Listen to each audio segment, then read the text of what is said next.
You guys on it? Got him? Do me a favor, subscribe to his channel while you're there. Be generous, be loving. And you can go ahead. You can go ahead and add. If you wanna, if you see me and you can hear me, just say I see you, I hear you in the comments, so I know when we can get going. All right. I just want to make sure that everybody can hear me, everybody can see me. I'm not too not too slow or sticky, and then we can get going. Okay. Guys, if you guys could see him and hear him, just tell me. Okay, yeah. I think everybody hears you and sees you. Perfect. And you can comment. You can comment. There you go. Hey, what's up? What's up? How you guys doing? My name is Tristan Barracks, and I'm from Toronto. The six guy.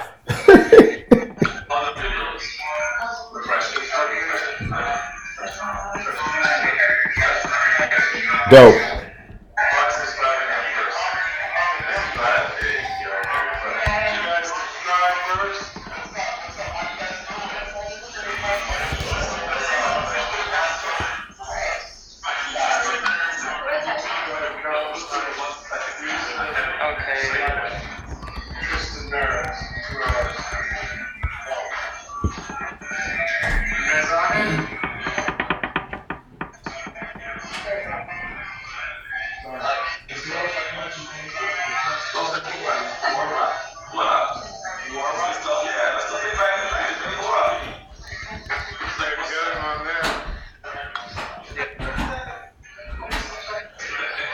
All right, so I just want to let you know that I have a limited amount of time. I have about 15, 20 minutes before I gotta go.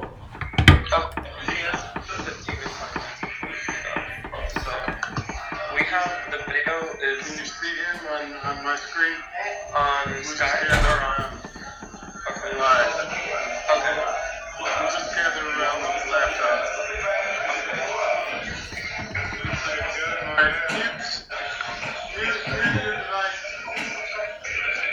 All right, so I just want to let you know that I have a limited amount of time. I have about 15, 20 minutes before I gotta go.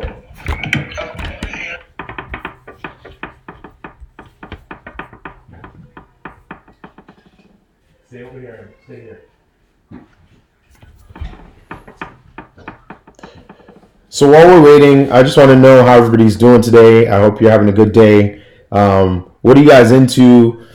Are you guys all filmmakers? Are you creatives? Are you graphic designers? Are you photographers? How's school and everything? We're gonna go right now.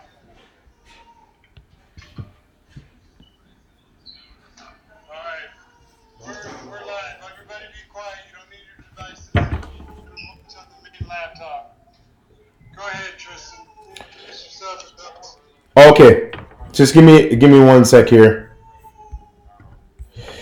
So, your teacher was gracious enough to actually reach out to me. We met kind of in a very unique way. We While you're on This is the back channel. Just go ahead and keep Okay, going. I'm gonna mute the Skype call and just keep the Skype call. because they're both on.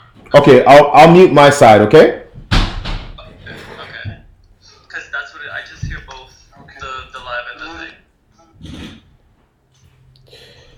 All right. So, like I was saying before, it was, it's a pleasure. It's a great opportunity for me to be able to be with you guys today. I love what I do. I'm very passionate about what I do, and a big part of what I do is use digital media to communicate messages. So that's whether it's through photography, cinematography, film, all of the above, graphic design to communicate messages and tell stories. So that's why I don't necessarily say I'm a photographer, I'm a cinematographer, all that sort of stuff.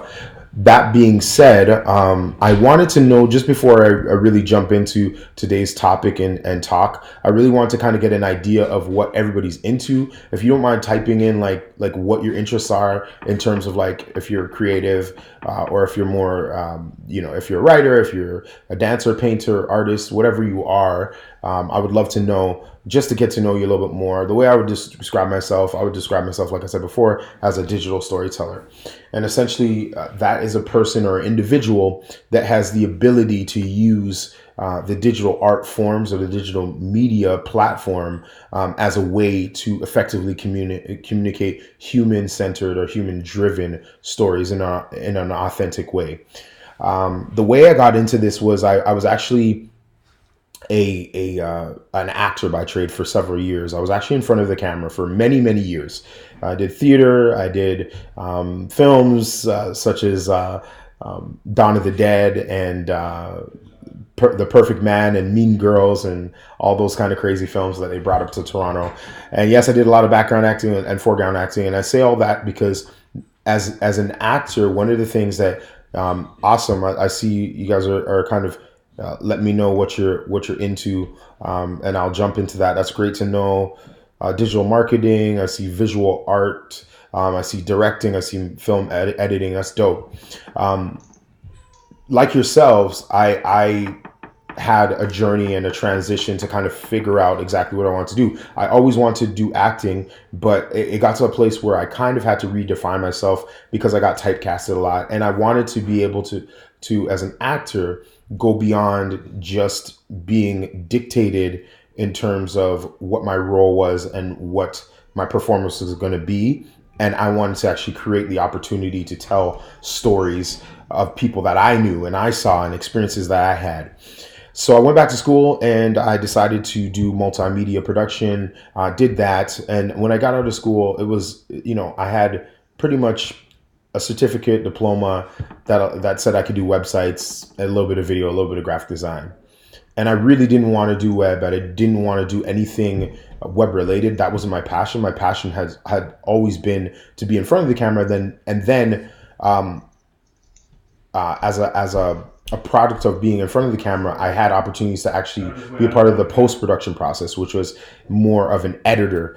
And so I left school and I started to do a lot of editing. And as I was doing editing, I was getting tired of editing other people's work. Because as you can know, if you've ever edited a photo, video, anything like that, you're always the Mr. Fix-It or Mrs. Fix-It or the person that needs to fix it in post.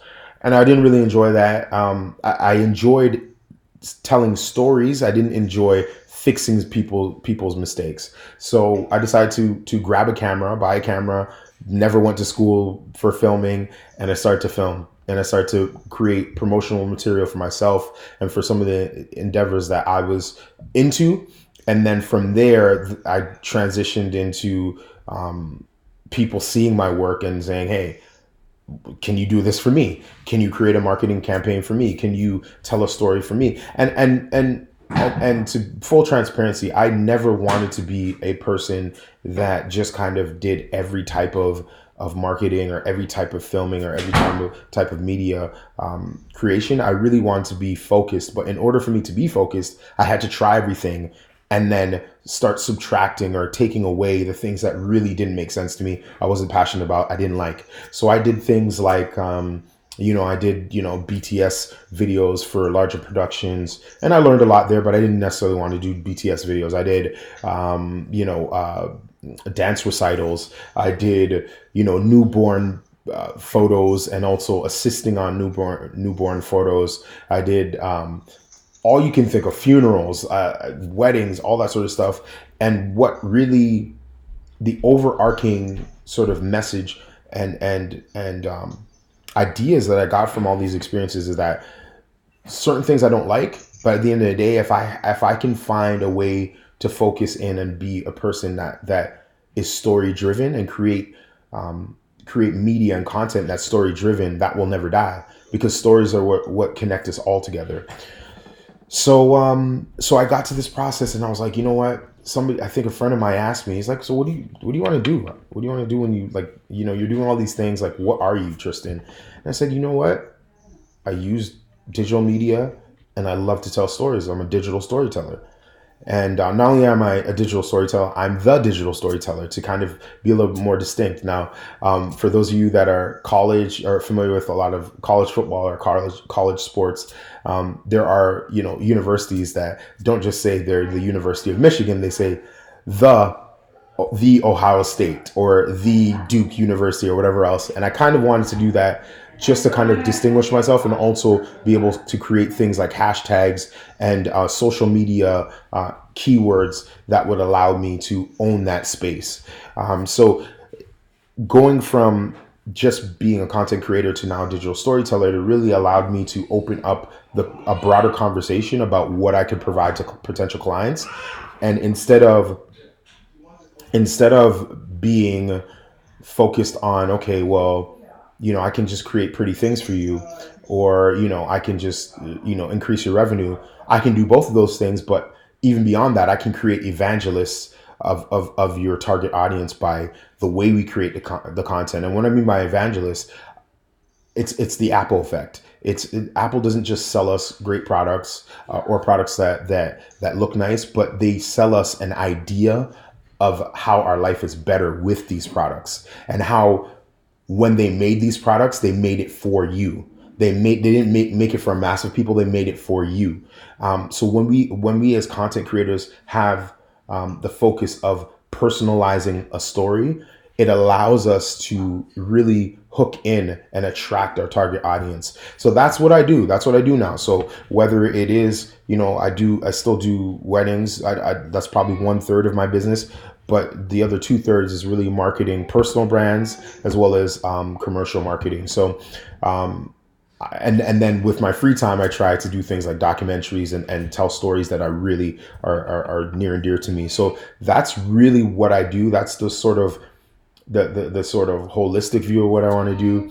Ultimately, what I want to create is, I want to create a culture of storytellers, a culture that of content creators that appreciate and understand the power of stories, and that are not afraid to share their perspective or other people's perspectives on a particular topic or on a particular genre of storytelling. So that's really what I have. I would love to answer some questions. I know that we started a little bit late. I do have a little bit of time to answer some questions, and you let me know. Let me know what's up. I'm an open book. I'm an open book, and I'm also a billboard for my own for my own brand, which you all should be as well. The biggest thing that I see in general when it comes to whether it's students or individuals that have struggles finding their audience or finding their tribe, they have not identified who they are. Identifying who you are and then naming yourself, distinctly naming yourself, will allow you to stand out from the crowd. So when people ask you, well, what do you do?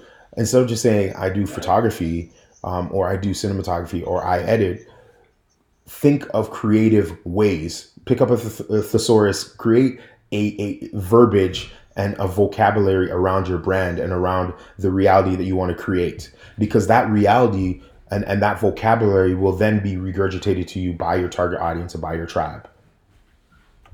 Any questions? I'm good for questions.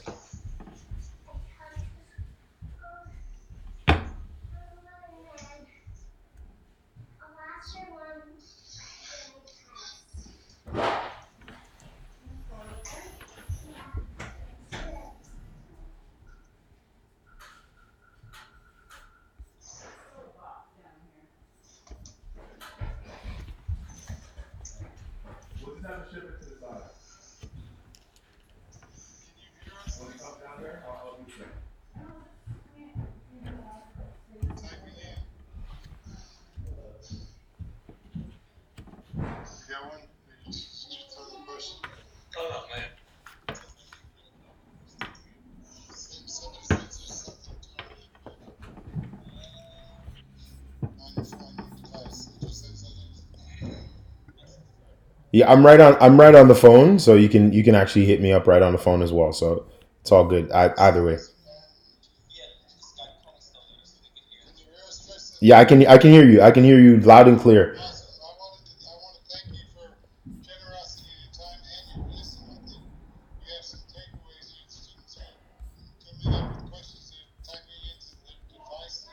Yeah. Any questions you want to ask me? I see one right here. Let me just pull it up right here. Did you always know you were going to do digital storytelling? And that's from Tristan. Hey, big up Tristan. That's a good name. Tristan's a good name. Just letting you know. You know what? I didn't always know that I was going to be a digital storyteller. I actually always wanted to be an actor. I actually wanted to be the next Denzel Washington. I want to win the Academy Awards for Best Actor. That's what I want to do. And I think that this is really an extension of that same sort of creative side of myself. It's just that now the expression of that creativity is not acting, the art of acting. It's the art of the digital medium, right? So photography, cinematography, and doing that. So great question. Love that question.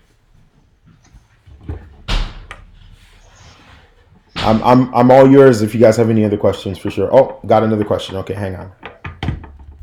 All right, let's see what question. What's this next question here? From Jessica, do you have any tips for sharing or starting out a career like yours directly out of college? Yes. So the tip that I would have for starting out in my career is to do it. And when I say do it, I mean beg, borrow, cheat, steal. Not necessarily cheat, but do whatever you have to do to acquire the equipment, to acquire the opportunity, to get the experiences that you need. The reality is that the earlier you start, the quicker you'll be successful, or the less time you have to wait to be successful or to get to your level of success. The other thing I would say is, and I would challenge anybody that's watching this call, don't watch social media. Turn off your social media. If you can get into the practice of not comparing yourself to anybody else from now while you're in school, and you lock in, razor focused on your goals, whatever your goals are, the better off you'll be. But I think the two things I would have done over, I would have told myself in college or university, or even at 17 years old, I would have immediately jumped into it face first. Go for every single opportunity where you can get experiences. Do your internships, whether it's paid or not. Just get on your grind, because the thing is, while other people are looking for opportunities to be given to them, you create your own opportunities by looking for those opportunities that aren't even there, and presenting ideas to people and allowing them to see the value in what you're able to offer, because you already see the value that they offer, which is giving you experiences, exposure, and that sort of thing. So yeah, I would say definitely, Jessica, start quickly and don't compare yourself to anybody else. Just lock in your focus. What's the next question here? Is it Raghu? I just want to make sure that I have it right. I don't want to mess up it. What is the next big step or leap for you when it comes to digital storytelling, both technology wise and or thinking process wise? Okay, that's a great question. I think the next really big leap and the giant opportunity for myself in my career is really creating digital products around educating people on digital storytelling. I know there's a lot of people that have digital products, but there are very few people that have that are competent, that have the expertise and the experience to not teach you just how to sell, but how to do things really, really well. And one of the biggest things that a lot of people won't tell you when it comes to any industry, but specifically this industry, it's not about how much you know, it's about who you know, and the authentic relationships that you make. Value the relationships that you're building in your school right now, because yeah, maybe that person's annoying, maybe that person may not be exactly your sort of flavor or your cup of tea. But the reality is they may be a resource for an opportunity. They may be just the person you need to be able to create your big budget project or to accomplish some goals later on in the future. So don't burn any bridges. Really build, manage, be a good manager of authentic, not fake, not let me see what you can do for me, but authentically building good relationships and good rapport with people, because you just don't know how they'll be influential in your life. And you want to make sure that, the person, you're not judging the relationship and the development of the relationship on how the person is today, because 5 years, 10 years, 11 years, 15 years down the line, they may be a totally different person. And that might be the type of person that you may need to do something dope with. The other part of that, from the technology standpoint, I really think that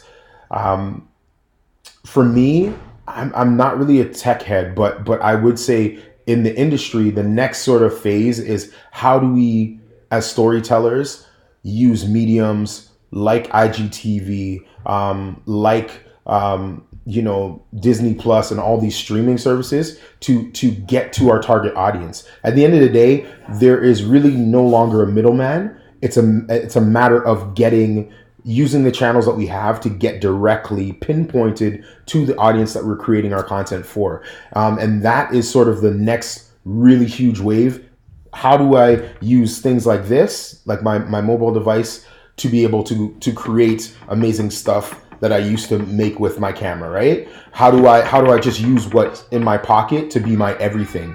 How do I now create and identify my tribe in a digital space? It used to be you have to go to university and find colleagues. You have to go to school. You have to connect up, go to meetups, all this sort of stuff. But now we have an unlimited resource called the internet, where it allows us to gain greater reach when it comes to influence and when it comes to educating and building our brands and building true brands. And when I say true brands, this is something that I live by, a mantra that I live by. I don't want to be better at marketing the thing that I'm trying to sell to you than actually the thing that I'm trying to sell to you. Meaning, if I'm a digital storyteller, I better be a darn good digital storyteller first, then be a great marketer. But if I'm just a great marketer and I'm a really sucky digital storyteller, number one, for me, that's not being authentic to yourself. But then number two, ultimately, that's going to end up shooting you in the foot, because you're creating a brand based off of fluff instead of content like meaty content and substance. So that's. I hope that answers your question to a certain point. Let's see who else has a question here. What drives you and keeps you motivated in this whole process, and where do you get your inspiration from? Well, number one, I get my inspiration from my faith. I definitely get grounded and centered, knowing that God is my source and my strength. So that's just unapologetically my position and my belief. But then also too, I have a father who calls me every day and says, yo, listen, you're going to make it. You're going to be successful. Even in those times where it's like, I don't know where my next project is coming from. I don't know where my next sort of opportunity is going to come from. I get strength from the community that I've built, from the family that I come from. I have one sister and two older brothers, and we're always kind of plotting and seeing how we can take over the world in our different ways. And that inspires me. My wife inspires me. My kids inspire me. If you're not motivated by what you have inside of you, the gift that you need to give to the world, then it doesn't matter whatever anybody else says. You have to feel that urgency to get everything that is inside of you out of you to the world, because that's the most important thing. Whatever your perspective is, here's the thing: the greatest gift that you can give to the world is your perspective, and your story is the conduit of your perspective. So if you can understand what your perspective is and then create or produce stories around that perspective, you're giving a gift to the world that is beyond any sort of price tag, because it's your story and your perspective. So I hope that helps you there. Anything else? We also have to go. Oh, okay. Sorry. All right. Sorry, guys. Well, listen, this was a great talk. I got to run. I hope you guys are having you guys have a great day. Okay. Thank you so much. Hey, guys. No problem. All right. Thank you so much. All right. Very good. Thank you, sir. No problem. Have a great day.